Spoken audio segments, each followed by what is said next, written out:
역대상 11장. 온 이스라엘이 헤브론에 있는 다윗에게 몰려와 말했습니다. 우리는 왕의 혈육입니다.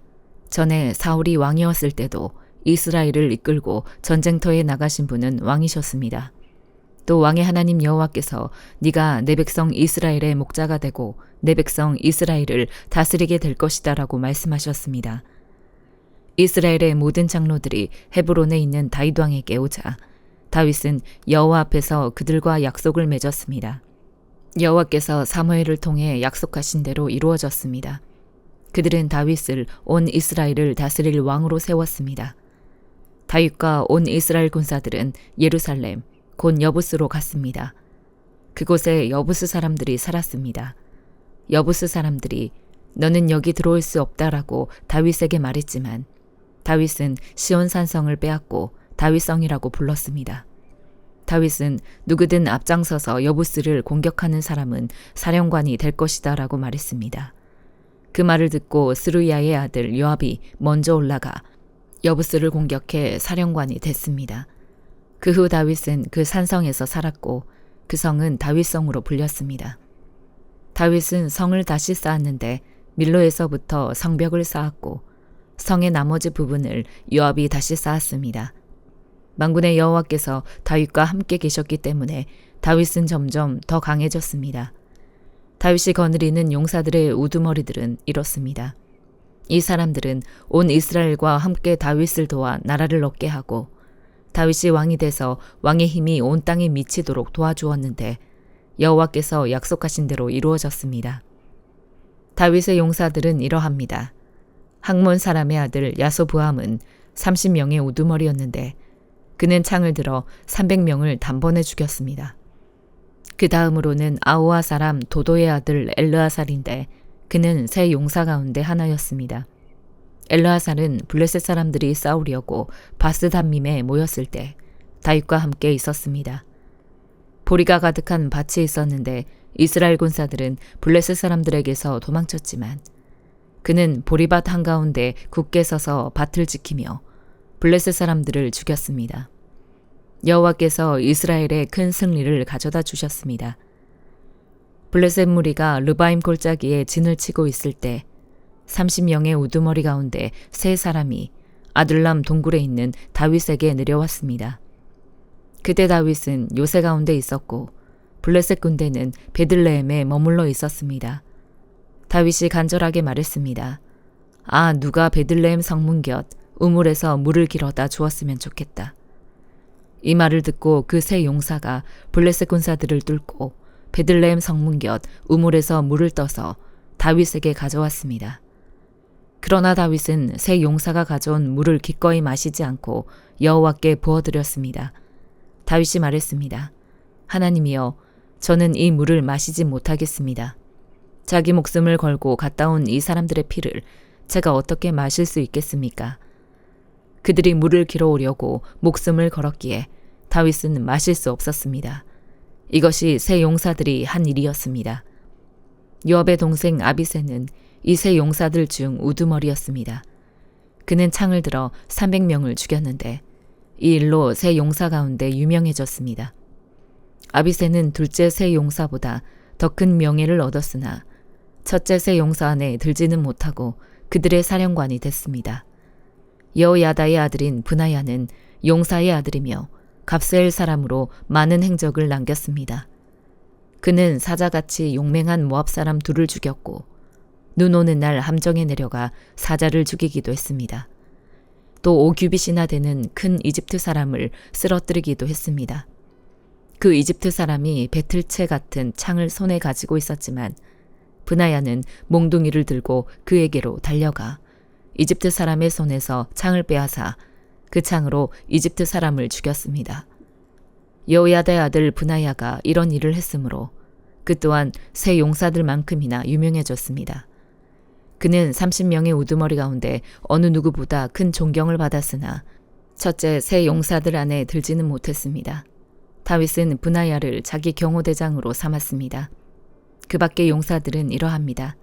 요압의 동생 아사헬, 베들레헴 사람 도도의 아들 엘하난, 하롤 사람 사뭇, 블론 사람 헬레스, 드고아 사람 이게스의 아들 이라, 아나도 사람 아비에셀, 후사 사람 시프게, 아우아 사람 일레, 느도바 사람 마하레, 느도바 사람 바하나의 아들 헬렛, 베냐민 자손의 기브아 사람 리베의 아들 이데, 비라돈 사람 브나야, 가스 시냇가에 사는 후레, 아르바 사람 아비엘, 바하룸 사람 아스마웻, 시알본 사람 엘리아바, 기손 사람 하셈의 아들들, 하랄 사람 사게의 아들 요나단, 하랄 사람 사갈의 아들 아이암, 우레 아들 엘리발, 무게라 사람 헤벨, 블론 사람 아이야, 갈멜 사람 헤스로, 에스베의 아들 나하레, 나단의 동생 요엘, 하그리의 아들 미팔, 암몬 사람 셀렉, 스루야의 아들 요압의 병기 잡은 베롯 사람 나하레, 이델 사람 이라, 이델 사람 가렙, 헷 사람 우리야, 알레의 아들 사밧, 르우벤 자손의 우두머리로 르우벤 자손 시사의 아들인 아디나, 또 그가 거느린 30명, 마아가의 아들 하난, 미덴 사람 요사밧, 아스드라 사람 우시야, 아르엘 사람 호담의 아들 사마와 여이엘, 시므리의 아들 여디아엘, 그 동생 디스 사람 요하, 마아위 사람 엘리엘, 엘라함의 아들 여리베와 요사위야, 모압 사람 이드마, 엘리엘, 오벳, 무소와 사람 야하시엘이었습니다. 역대상 12장. 다음 사람들은 다윗이 기스의 아들 사울에게 쫓겨났을 때 시글락으로 다윗에게 찾아온 사람들이며 전쟁터에서 다윗을 도운 용사들이기도 합니다. 이들은 활을 가졌고 오른손과 왼손, 곧 양손으로 화살을 쏘거나 무림맷돌을 던질 수 있었으며 베냐민 지파 출신으로 사울의 친척들이었습니다. 그들의 우두머리는 아이에셀이고 그 다음은 요아스인데 이들은 기브아 사람 스마아의 두 아들입니다. 또 아스마웨스의 아들 여시엘과 벨렛, 브라가, 아나도 사람 예후도 30명의 용사에 들었습니다.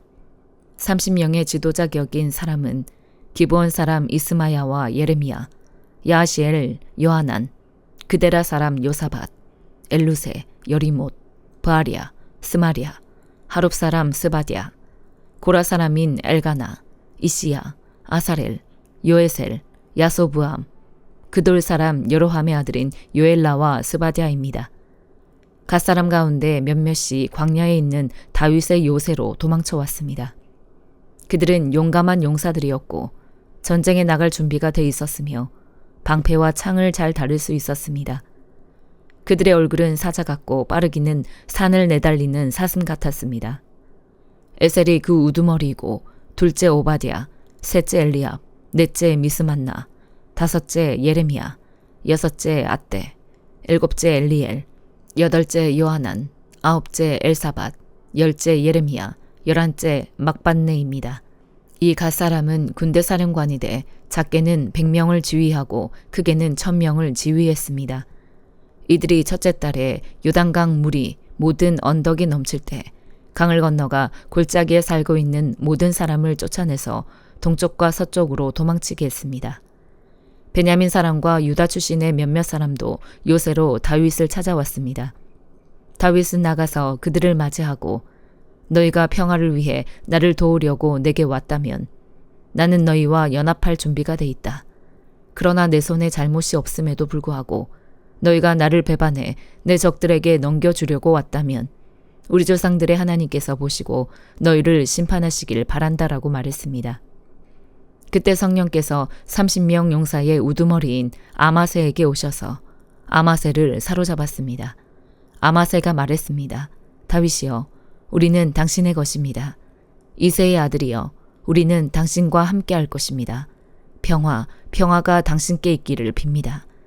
당신을 돕는 자들에게 평화가 있기를 빕니다. 당신의 하나님이 당신을 도우실 것입니다. 그리하여 다윗은 그들을 받아들여 군대의 사령관으로 삼았습니다. 다윗이 블레셋 사람과 함께 가서 사울과 싸우고 있을 때 므낫세 사람 가운데 몇몇이 다윗에게로 도망쳐 왔으나 다윗과 그들은 블레셋 사람을 돕지 못했습니다. 왜냐하면 블레셋 지도자들이 의논한 뒤에 다음과 같은 말을 하면서 그들을 돌려보냈기 때문입니다. 저 사람은 우리를 죽여 우리 목을 가지고 제 주인 사울에게 항복할지도 모른다. 다윗이 시글락에 가보니 므낫세 사람이 다윗에게 도망쳐 와 있었습니다. 그들은 아드나, 요사밧, 여디아엘, 미가엘, 요사밧, 엘리후, 실르데인데 그들은 모두 므낫세의 군사 1000명을 거느린 부장이었습니다.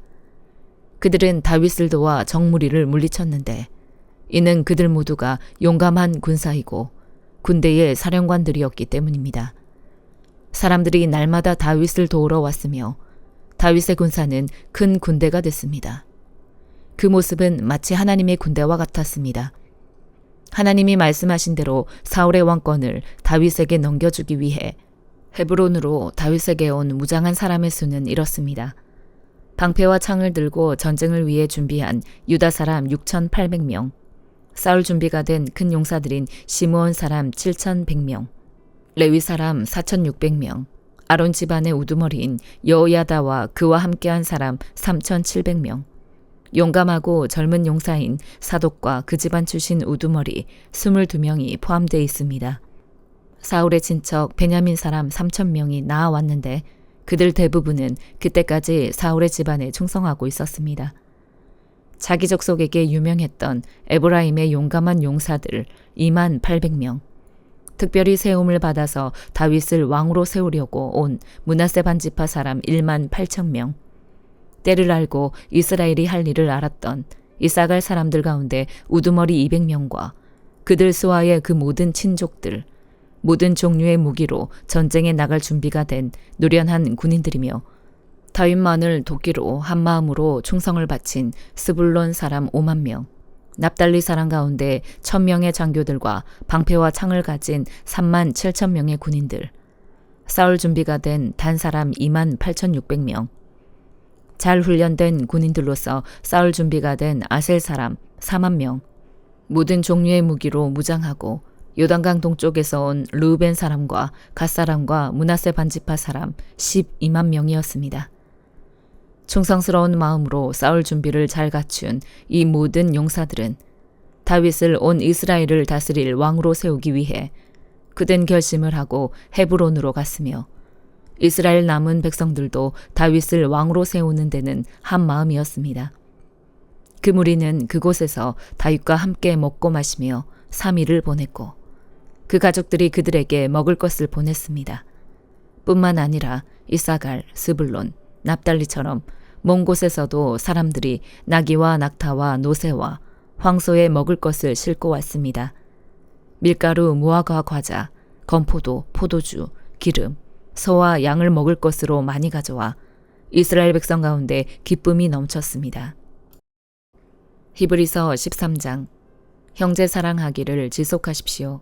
나그네 대접하기를 소홀히 하지 마십시오. 어떤 사람들은 나그네를 대접하다가 자기도 모르게 천사들을 대접했습니다. 여러분은 자신이 함께 갇혀 있는 것처럼 감옥에 갇힌 사람들을 기억하십시오. 여러분도 몸을 가진 사람들이니 학대받는 사람들을 기억하십시오.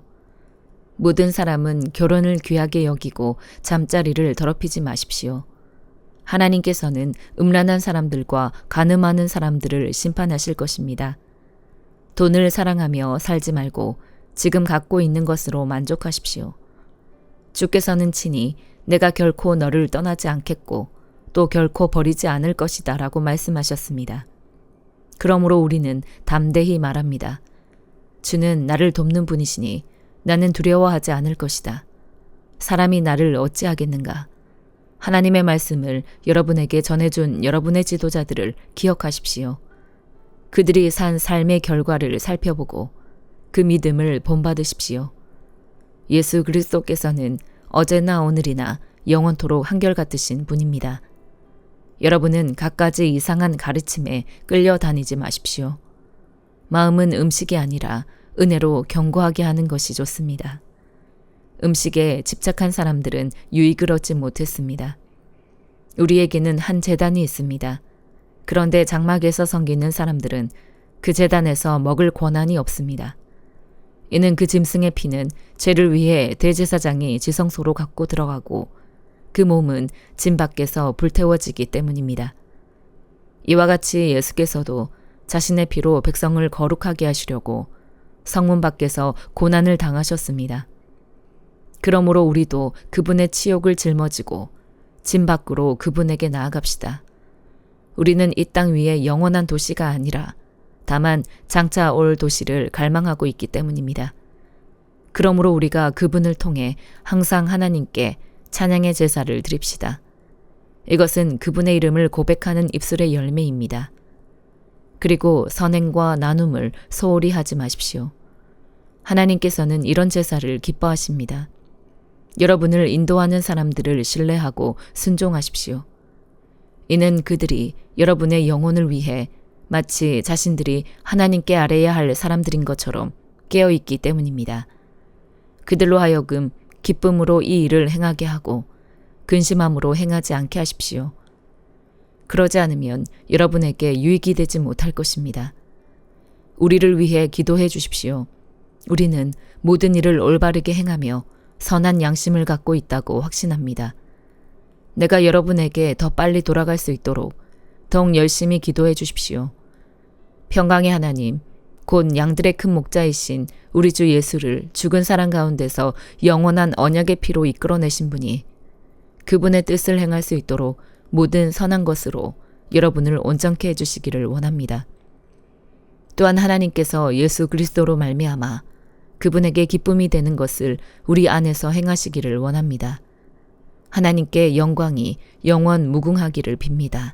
아멘. 형제 여러분, 내가 여러분에게 권합니다. 이 권면의 말을 용납하십시오.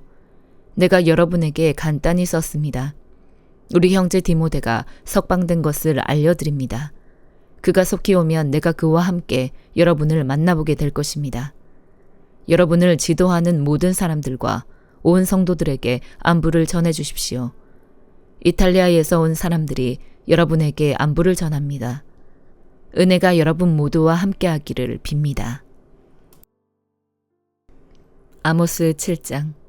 주 여호와께서 내게 이것을 보여주셨다. 보라, 왕에게 바칠 몫의 풀을 벤 후 봄풀에 싹이 다시 나기 시작할 때 여호와께서 메뚜기 떼를 보낼 준비를 하고 계셨다. 메뚜기 떼가 땅의 풀을 모두 다 갉아먹어버렸다. 내가 주께 말씀드렸다. 주 여호와여, 부디 용서해 주십시오. 야곱이 아직 어리고 약하니 어떻게 이 일을 견딜 수 있겠습니까? 그러자 여호와께서 이에 대해서 마음을 돌이키셨다. 이 일이 일어나지 않을 것이다. 여호와께서 말씀하셨다. 또 주 여호와께서 내게 이렇게 보여주셨다. 주 여호와께서 불로 심판하기를 명령하셨다. 불이 바다 깊숙한 곳까지 마르게 삼키고 땅까지 살라버려 황폐하게 했다. 그때 내가 말씀드렸다. 주 여호와여, 멈춰 주십시오. 야곱이 아직 어리고 약하니 어떻게 이 일을 견딜 수 있겠습니까? 그러자 여호와께서 이에 대해서 마음을 돌이키셨다. 이 일도 일어나지 않을 것이다. 여호와께서 말씀하셨다. 또 주께서 내게 이것을 보여주셨다. 주께서 손에 다림줄을 들고 수직으로 쌓은 담 옆에서 담이 반듯한지 살피며 서 계셨다. 여호와께서 내게 물으셨다. 아모스야, 무엇이 보이느냐? 내가 대답했다. 다림줄이 보입니다. 그러자 주께서 말씀하셨다. 내가 내 백성 이스라엘 가운데 다림줄을 세워서 그들을 살필 것이다. 내가 더 이상 그들을 용서하지 않을 것이다. 이삭의 산당들이 무너지고 이스라엘의 성소들이 파괴돼 무너질 것이다. 내가 일어나서 여로보암의 집을 칼로 칠 것이다. 그때 베델의 제사장 아마샤가 이스라엘 왕 여로보암에게 사람을 보내 이렇게 알렸다. 이스라엘의 백성 가운데 아모스가 왕을 배반해 반란을 계획했습니다. 이 나라가 아모스가 말한 모든 것을 참을 수 없습니다. 아모스가 이렇게 말했습니다. 여로보암은 칼에 맞아 죽고 이스라엘은 분명코 자기 땅에서 사로잡혀 포로로 끌려가게 될 것이다. 또 아마샤는 아모스에게도 말했다. 예언자야, 너는 유다 땅으로 도망쳐라. 유다에 가서 거기서 예언하며 벌어먹어라. 더 이상 베델에서는 예언하지 마라. 이곳은 여로보암 왕의 성소이며 왕의 궁궐이다. 아모스가 아마샤에게 이렇게 대답했다. 나는 예언자가 아니고 예언자의 아들도 아니다. 나는 다만 목자이며 뽕나무를 기르는 사람이다. 양떼를 기르고 있는 내게 여호와께서 말씀하셨다. 내 백성 이스라엘에게 가서 예언하여라. 그러니 이제 너는 여호와의 말씀을 들어라. 너는 내게 말했다. 이스라엘에 대해 예언하지 말고 이삭의 집에 경고하는 말을 하지 마라. 네가 그런 말을 해서 여호와께서는 이렇게 말씀하셨다. 네 아내가 성 안에서 창녀가 될 것이고 네 아들과 딸들이 칼에 맞아 쓰러질 것이다.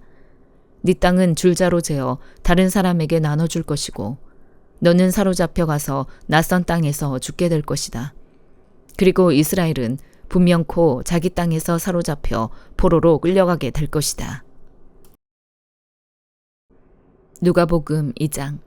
그 무렵 아우구스투스 황제가 칙령을 내려 전 로마 통치 지역은 호적 등록을 하게 됐습니다. 이것은 구레뇨가 시리아의 총독으로 있을 때 실시된 첫 번째 호적 등록이었습니다. 그래서 모든 사람은 호적을 등록하기 위해 각각 자기 고향으로 갔습니다. 요셉도 갈릴리 나사렛 마을을 떠나 다윗의 마을인 유대 땅 베들레헴으로 올라갔습니다. 요셉은 다윗 가문의 직계 혈통이었기 때문입니다. 그는 약혼한 마리아와 함께 호적을 등록하러 그곳에 갔습니다. 그때 마리아는 임신 중이었습니다. 그들이 그곳에 머무르는 동안 해산할 때가 돼 마리아는 첫 아들을 낳고는 아기를 천으로 싸서 구유에 눕혔습니다. 여관에는 그들이 들어갈 빈방이 없었기 때문입니다. 한편 목자들은 바로 그 지역 들판에서 살며 밤에 양떼를 지키고 있었습니다. 주의 천사가 그들 앞에 나타나 주의 영광이 그들을 환하게 둘러비추니 그들은 너무나 두려웠습니다. 천사가 말했습니다. 두려워하지 마라. 보아라. 내가 모든 백성에게 큰 기쁨이 될 좋은 소식을 너희에게 알려준다. 오늘 구주이신 주 그리스도가 다윗의 동네에서 태어나셨다. 너희가 천에 쌓여 구유에 누워있는 아기를 볼 것인데 그것이 너희에게 표적이 될 것이다. 갑자기 그 천사와 함께 하늘의 군대가 큰 무리를 이루며 나타나 하나님을 찬양하며 말했습니다. 지극히 높은 곳에서는 하나님께 영광이요 땅에서는 하나님의 은총을 입는 사람들에게 평화로다. 천사들이 떠나 하늘로 올라가자 목자들이 서로 말했습니다. 베들레헴으로 가서 주께서 우리에게 말씀하신 이 일이 정말 일어났는지 보자. 그래서 그들은 서둘러 가서 마리아와 요셉과 아기를 찾아냈습니다. 과연 아기는 구유에 누워 있었습니다. 그들은 아기를 보고 나서 그 아이에 관해 들은 말을 알려주었고 그 말을 들은 모든 사람들은 목자들이 한 말에 놀랐습니다. 그러나 마리아만은 이 모든 일을 마음에 간직하고 곰곰이 되새겼습니다. 목자들은 자기들이 보고 들은 모든 것에 대해 하나님께 영광 돌리고 찬양하며 돌아갔습니다. 그들이 듣고 본 모든 일대로 이루어진 것입니다. 8일째 되는 날 할례할 때가 되자 아기가 잉태되기 전에 천사가 일러준 대로 그 이름을 예수라 지었습니다. 모세 율법에 따라 정결 의식을 치를 때가 되자 요셉과 마리아는 아기를 데리고 예루살렘으로 갔습니다. 이것은 주의 율법에 첫 번째 태어나는 모든 남자 아기는 하나님께 거룩한 사람으로 불릴 것이다 라고 기록된 대로 아기를 죽게 드리고 또 산비둘기 한 쌍이나 어린 집비둘기 2마리라고 한 주의 율법을 지켜 희생 제물을 드리려는 것이었습니다. 당시 예루살렘에는 시므온이라는 사람이 있었습니다. 이 사람은 의롭고 경건한 사람으로 하나님께서 이스라엘을 위로하실 날을 손꼽아 기다리고 있었습니다. 그리고 성령께서 시므온에게 머물러 계셨습니다. 그에게는 주의 그리스도를 보기 전에는 죽지 않으리라는 성령의 계시가 있었습니다. 시므온이 성령에 이끌려 성전 뜰 안으로 들어갈 때 아기의 부모가 율법의 규정대로 행하기 위해 아기 예수를 데리고 들어왔습니다. 그러자 시므온이 아기를 팔에 안고 하나님을 찬양하며 말했습니다. 다스리시는 주여, 이제 주께서는 주의 종이 평안히 가게 해주십시오. 제 두 눈으로 주의 구원을 보았습니다. 이 구원은 주께서 모든 백성 앞에 마련하신 것으로 이방 사람에게는 계시의 빛이요 주의 백성 이스라엘에게는 영광입니다. 아기의 아버지와 어머니는 아기에 대한 이 말에 무척 놀랐습니다. 그러자 시므온은 그들을 축복하고 그 어머니 마리아에게 말했습니다. 보십시오. 이 아기는 이스라엘 가운데 많은 사람을 넘어지게도 하고 일어서게도 할 것이며 비난받는 표적이 되기 위해 세우심을 받았습니다. 칼이 당신의 마음도 찌를 것입니다. 그래서 이제 많은 사람의 마음속 생각이 드러나게 될 것입니다. 또 아셀 지파의 바누엘의 딸인 안나라는 여자 예언자도 있었습니다. 안나는 나이가 많았는데 결혼해서 남편과 7년 동안 살다가 그 후 84세가 되도록 과부로 지냈습니다. 안나는 성전을 떠나지 않고 밤낮으로 금식하고 기도하면서 하나님을 섬겼습니다.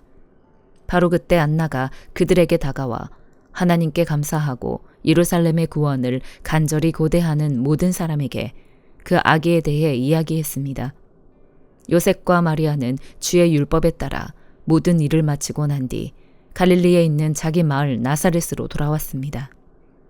아이는 점점 자라가며 강해지고 지혜가 충만해졌으며 하나님의 은혜가 그 위에 있었습니다. 해마다 유월절이 되면 예수의 부모는 예루살렘으로 갔습니다. 예수께서 12살이 되던 해에도 그들은 관례에 따라 절기를 지키러 예루살렘에 올라갔습니다. 기간이 끝나 그 부모는 집으로 돌아가는 길이었는데 소년 예수는 예루살렘에 남아 있었습니다. 그러나 부모는 이 사실을 알지 못했습니다. 그들은 예수가 일행 속에 있으리라 생각하고 하루 길을 가다가 그제야 친척들과 친구들 사이에서 예수를 찾기 시작했습니다. 그러나 찾지 못하자 그들은 예루살렘으로 되돌아가서 예수를 찾았습니다. 3일이 지나서야 그들은 성전뜰에서 예수를 찾게 됐습니다. 그는 선생들 가운데 앉아서 이야기를 듣기도 하고 묻기도 하고 있었습니다. 예수의 말을 들은 사람들마다 그가 깨닫고 대답하는 것에 몹시 감탄했습니다. 그 부모는 예수를 보고 놀랐습니다. 그래서 그의 어머니가 말했습니다. 얘야, 왜 우리에게 이렇게 했느냐? 네 아버지와 내가 얼마나 걱정하며 찾았는지 모른다. 그러자 예수가 말했습니다. 왜 나를 찾으셨습니까? 내가 마땅히 내 아버지의 집에 있어야 하는 줄 모르셨습니까? 그러나 그들은 예수가 하는 말을 깨닫지 못했습니다. 그러고 나서 예수는 부모와 함께 내려가 나사렛으로 돌아가서 부모님께 순종하며 지냈습니다. 예수의 어머니는 이 모든 일을 마음에 간직했습니다. 그리고 예수는 지혜와 키가 점점 더 자라가며 하나님과 사람들로부터 사랑을 받았습니다. 아멘.